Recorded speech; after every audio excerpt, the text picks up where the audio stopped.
টাকার অভাব, মেলেনি অ্যাম্বুলেন্স। মায়ের মৃতদেহ কাঁধে নিয়ে যেতে বাধ্য হয়েছিলেন বাবা ও ছেলে। ওড়িশার দানামাঝির কথা মনে করিয়েছিল জলপাইগুড়ির ঘটনা। নিজের ভাষা রক্ষায় বর্ণমালা তৈরি করেন আলিপুরদুয়ারের টোটোপাড়ার বাসিন্দা ধনীরাম টোটো। তাঁর অসামান্য অবদানের জন্য পদ্মশ্রী পুরস্কারও পেয়েছেন। ধনীরামের সাফল্যে খুশি পরিবার থেকে টোটো জনজাতির মানুষ। বিশ্বভারতীর জমি বিতর্কে নয়া আগুন। নোবেল লরিয়েট নন, উনি নোবেল প্রাইজ পাননি। অমর্ত্য সেনের নোবেল পুরস্কারকেই নাকচ করেন উপাচার্য বিদ্যুৎ চক্রবর্তী। গ্রুপ ডির জন্য 12 লাখ, প্রাথমিকের জন্য 12 লাখ। বাগদার মামা ভাগ্নে গ্রাম থেকে সৎ রঞ্জন ওরফে চন্দন মণ্ডলের খোঁজ মেলে। শুধু বাগদা থেকেই 100 জনকে টাকার বিনিময়ে চাকরি দিয়েছেন। টাকার বিনিময়ে 8 পাশকেও চাকরি দেওয়ার অভিযোগ তোলেন এলাকার তৃণমূল কর্মী। কোচবিহারে কনভয়ে হামলার মুখে পড়েন স্বরাষ্ট্র প্রতিমন্ত্রী নিশীথ প্রামাণিক। দিনহাটার বুকে বিজেপি কর্মীদের বাড়িতে বাড়িতে হামলার অভিযোগ ওঠে।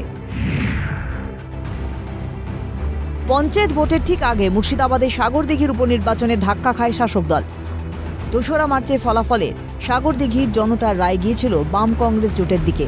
জয়ের মুকুট পরেন রাজনীতিতে নবাগত বায়রন বিশ্বাস, যদিও তৃণমূলে যোগ দেন তিনি। ওএমআরএ কারচুপি, চাকরি গিয়েছিল ৩,১১৫ জনের। সেই ৭৮৫ জনের তালিকায় জলজল করছিল মুখ্যমন্ত্রী ভাইজি বৃষ্টি মুখোপাধ্যায়ের নাম। তালিকা প্রকাশ হতেই চাঞ্চল্য বীরভূমে। মাত্র ৩০০ টাকায় কলেজে লেকচারার নিয়োগের বিজ্ঞপ্তি। থাকতে হবে মাস্টার ডিগ্রি, সঙ্গে নেট কোয়ালিফাইড অথবা পিএইচডি। বাঁকুড়া বিশ্ববিদ্যালয়ের বিজ্ঞপ্তি প্রকাশ হতেই সমালোচনার ঝড়। হুগলির রিষড়ায় রামনবমীর মিছিল ঘিরে অশান্তি। মুহুর্মুহু ইট বৃষ্টি, ভাঙচুর, আগুন। ধ্বংসস্তূপে পরিণত হয় গোটা এলাকা। বালুরঘাট দণ্ডিকাণ্ডে বিতর্ক। অভিযুক্ত তৃণমূল মহিলা সভানেত্রী প্রদীপ্তা চক্রবর্তীর শাস্তির দাবিতে সরব হয়েছিল বিরোধীরা। দণ্ডিকাণ্ডে জড়িত সন্দেহে গ্রেফতার 2 তৃণমূল কর্মীরও শর্ত সাপেক্ষে জামিন মঞ্জুর করে বালুরঘাট জেলা আদালত, যা নিয়ে তীব্র অসন্তোষ প্রকাশ করলেন বিজেপির রাজ্য সভাপতি সুকান্ত মজুমদার। জঙ্গলমহল সফরে তৃণমূলের second in command Abhishek Bandyopadhyay কর্মীদের ক্ষোভের মুখে। তৃণমূলের second in command Abhishek Bandyopadhyay কনভয়ে বাঁচলেও মন্ত্রী বীরবাহা হাসদার গাড়িতে ইটের আঘাতে টুকরো টুকরো হয়ে যায় কাঁচ। আচমকা বিস্ফোরণ। পূর্ব মেদিনীপুর এগড়ার খাদিকুল গ্রামে তৃণমূল নেতা ভানুবাগের অবৈধ বাজি কারখানায় বিস্ফোরণে ইতিউতি ছড়িয়েছিল অগ্নিদগ্ধ দেহের সারি। 10 জন শ্রমিকের মর্মান্তিক মৃত্যু। ওড়িশার হাসপাতালে পালিয়েও প্রাণ ধরে রাখতে পারেননি অর্ধদগ্ধ ভানুবাগ। ওড়িশার বালেশ্বরে ভয়াবহ দুর্ঘটনার কবলে পড়ে চেন্নাই গ্রামে করমণ্ডল এক্সপ্রেস। মৃতের সংখ্যা ছিল প্রায় 300। লাশের স্তূপে ছিলেন বাংলার বহু মানুষ। চিরদিনের মতো স্বজন হারিয়ে অঝরে কেঁদেছিল জলপাইগুড়ি, মালদা, মুর্শিদাবাদ, উত্তর 24 পরগনা। চোখে জল ছিল গোটা বাংলার। তপশিলি উপজাতির তকমা ছিনিয়ে নিতে গিয়ে শাসকের চক্ষুশূল। 23-এর পঞ্চায়েতে কুর্মী ভোট ব্যাংক ছিল বড় ফ্যাক্টর। অস্তিত্ব প্রমাণ করতে এবারের পঞ্চায়েতে নির্দল প্রার্থী হিসেবে লড়েছিলেন কুর্মী নেতারাও। হলুদ পতাকা, তীরধনুক, টাঙ্গির সংগ্রাম পা রেখেছিল বঙ্গ রাজনীতির যুদ্ধক্ষেত্রে।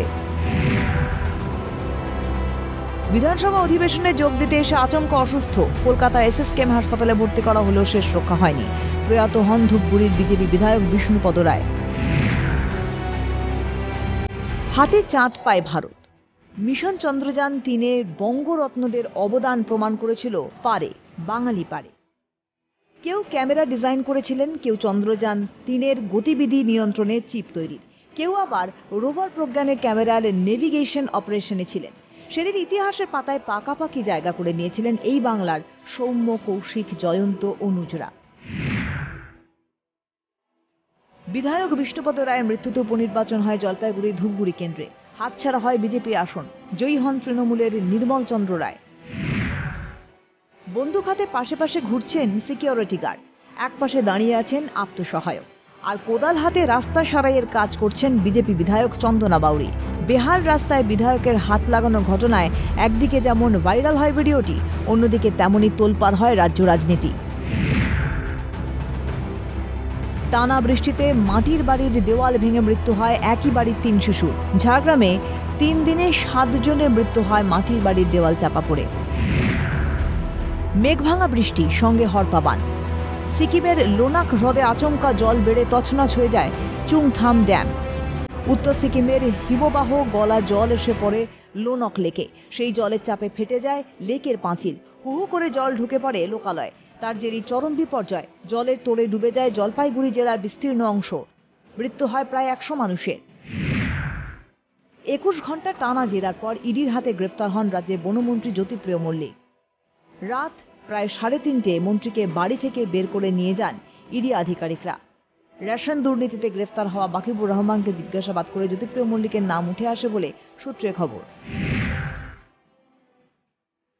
কালীপুজোর ঠিক পরদিন ভোরে দুষ্কৃতীর গুলিতে খুন হন বামনগাছির তৃণমূল অঞ্চল সভাপতি সাইফুদ্দিন লস্কর। খুনের পাল্টা গ্রামবাসীদের গণপ্রহারে এক দুষ্কৃতীর খুন।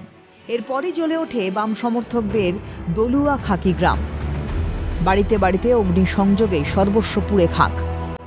এক কাপড়ের সন্তান কোলে ঘর ছাড়েন মহিলারা। ঘড়ি কাঁটায় ঠিক দুপুর 12টা। প্রতিদিনকার মতোই ছিল ব্যস্ততা। হঠাৎই হুড়মুড়িয়ে ভেঙে পড়ে বর্ধমান রেল স্টেশনের 2 নম্বর প্ল্যাটফর্মের উপরে থাকা প্রায় 133 বছরের পুরনো জলাধার। চোখের পলক পড়তেই যেন সবকিছু ওলটপালট। দিক বিদিক শূন্য হয়ে ছোটাছুটি শুরু করে রেলযাত্রীরা। আচমকাই প্ল্যাটফর্মে শেডের ওপর ভেঙে পড়ে জলাধারটি। দুমড়ে মুচড়ে যায় শেডের লোহার পাতি। ঘটনায় মৃত 3। আহতদের উদ্ধার করে নিয়ে যাওয়া হয় বর্ধমান মেডিকেল কলেজে। গত টেটের নিয়োগ হয়নি। বিতর্ক আর আইনি জটিলতার মাঝেই 24শে ডিসেম্বর রাজ্যে হলো প্রাথমিক টেট পরীক্ষা। 11,765টি শূন্য পদের জন্য পরীক্ষার্থী ছিলেন 3,09,054 জন। পরীক্ষা কেন্দ্র ছিল 773টি। লক্ষ কণ্ঠে গীতা পাঠের অনুষ্ঠানের মধ্যে 3 লক্ষাধিক পরীক্ষার্থীকে সময়ে পরীক্ষা কেন্দ্রে পৌঁছে দেওয়া প্রশাসনের কাছেও ছিল বড় চ্যালেঞ্জ।